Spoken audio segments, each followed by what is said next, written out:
Bapa, kasih sayang dari Tuhan kita Yesus Kristus dan persekutuan daripada Roh Kudus, itulah kiranya memberkati kamu sekalian. Amin. Salam, selamat pagi, selamat kita bertemu kembali dalam renungan harian HKBP Jambi.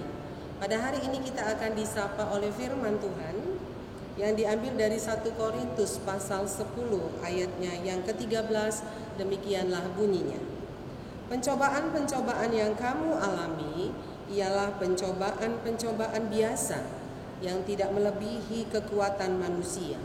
Sebab Allah setia, dan karena itu Ia tidak akan pernah membiarkan kamu dicobai melampaui kekuatanmu.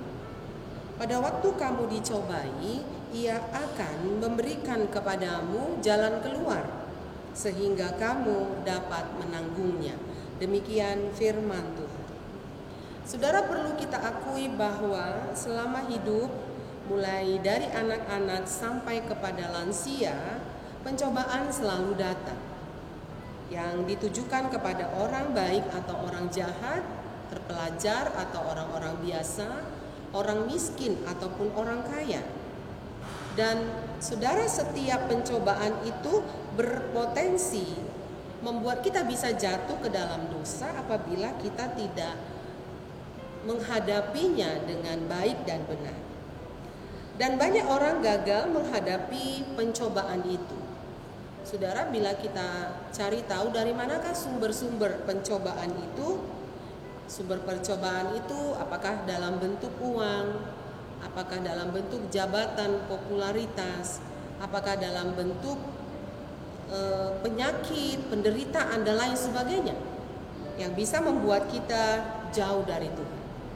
Tetapi firman Tuhan pada hari ini mengingatkan kita kepada satu figur, yaitu Yesus Kristus, yang Dia sendiri pun mengalami pencobaan. Ketika Yesus telah menyelesaikan puasanya 40 hari 40 malam, Dia berada di padang gurun dan iblis datang untuk mencobainya. Kita melihat di sana bagaimana cara Yesus menghadapi pencobaan adalah dengan Dia siuman akan pencobaan itu. Dia sadar bahwa iblis sedang mendekatinya dan iblis berusaha untuk menjatuhkan dia lewat keadaannya. Iblis memberikan berbagai-bagai pencobaan kepadanya supaya Yesus tunduk kepada iblis itu. Karena iblis senang setiap orang jatuh dan berlutut di kakinya. Iblis senang ketika kita menghadapi pencobaan kita gagal menghadapinya.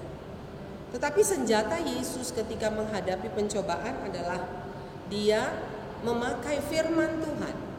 Di samping tadi siuman bahwasanya iblis sedang bersiap-siap untuk menelan kita, tetapi kita pun harus mempunyai firman Tuhan yang akan menjadi senjata kita melawan segala penggodaan-penggodaan yang ada di dunia ini.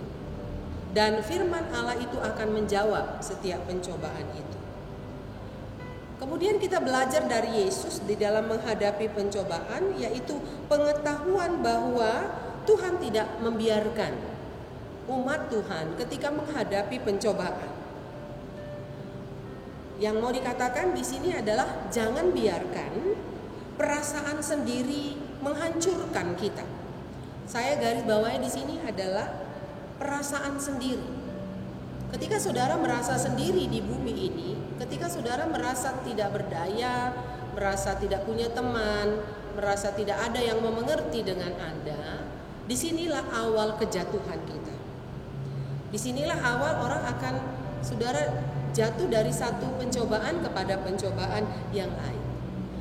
Tetapi kita bersyukur ada firman Tuhan yang mengingatkan kita pada saat ini tentang janji penyertaan Tuhan ketika kita menghadapi pencobaan. Kita tidak sendiri. Ada Tuhan yang menyertai kita. Dikatakan di sini sebab Allah setia dan Dia tidak akan membiarkan kamu dicobai melampaui kekuatanmu. Ini kabar baik, saudara yang kekasih. Karena itu kalau pada saat ini kita sedang menghadapi berbagai-bagai pencobaan, ingatlah apa kata firman Tuhan bahwa kita tidak sendiri. Dan apa yang kita alami itu tidak melebihi kekuatan kita. Tuhan tahu kita sanggup untuk menghadapinya. Karena itu dikatakan oleh firman Tuhan, berdoalah supaya kamu jangan jatuh ke dalam pencobaan. Sarana terbaik supaya kita tetap eksis dalam pencobaan kita adalah dengan berdoa. Karena roh kita penuh tetapi daging kita lemah. Yesus saja berdoa, saudara, ketika menghadapi pencobaan itu. Apalagi kita anak-anak manusia yang rentan dengan dosa, yang rentan dengan kerapuhan. Alangkah baiknya juga kita di dalam menghadapi pencobaan, kita berdoa. Seperti apa yang dikatakan oleh lagu dalam buku Ende, Tunghala namar gogodo, sipar tangyagi, dope si taonon, dan ulu tahu. Di dalam doa kita menemukan kekuatan baru yang berasal dari Tuhan. Karena berdoa itu adalah terkoneksi dengan Tuhan. Di dalam berdoa kita mendapat energi baru dari Tuhan. Di dalam berdoa kita mendapatkan kekuatan baru yang berasal dari Tuhan, sehingga kita dapat menanggung setiap pencobaan-pencobaan yang sedang terjadi di dalam kehidupan kita. Dan kita percaya setiap pencobaan ada jalan keluarnya. Ini kabar baik juga, saudara. Ketika Tuhan izinkan pencobaan itu sedang terjadi dalam hidup kita, kita percaya juga Tuhan sudah menyediakan jalan keluar. Karena itu percayalah dan berimanlah, berdoalah sungguh-sungguh kepada Tuhan. Pada waktunya pencobaan akan berlalu di dalam kehidupan kita. Amin, kita berdoa. Terima kasih Tuhan, firman-Mu pada hari ini mengingatkan kami, kendati pun kami dalam pencobaan, Tuhan sudah siapkan kepada kami jalan keluar. Kami tidak perlu putus asa dan merasa sendiri, karena kami punya Tuhan yang bersedia untuk menopang kami. Terima kasih, pagi ini hamba-Mu mendoakan seluruh jemaat-Mu dimanapun berada, mulai dari anak-anak hingga para lansia, dijaga dan dipelihara oleh Tuhan. Anak-anak kami yang sedang belajar, dalam mereka dapat belajar dengan baik dan sungguh-sungguh.